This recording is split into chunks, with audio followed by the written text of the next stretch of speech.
Est-ce que vous avez déjà entendu parler de la déréalisation? Sinon, alors je vous montre à quoi ça ressemble. Vous un matin et voir comme ça. Oui, c'est comme ça que voit une personne qui souffre de déréalisation. Mais aussi, ça peut aller même dans l'écoute, où elle a l'impression d'entendre très très loin.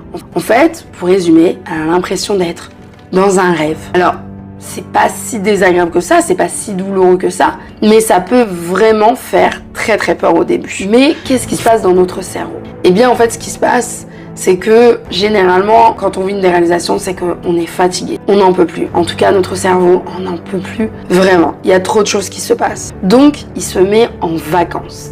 Et pour lui, se mettre en vacances, c'est voir de cette façon-là et entendre de cette façon-là. C'est un peu être déconnecté de la réalité. Et il en a besoin. Il n'y a rien à faire, il faut accepter les vacances. Si vous vous battez contre ces vacances-là, le problème, c'est que ça risque d'augmenter et de durer, alors que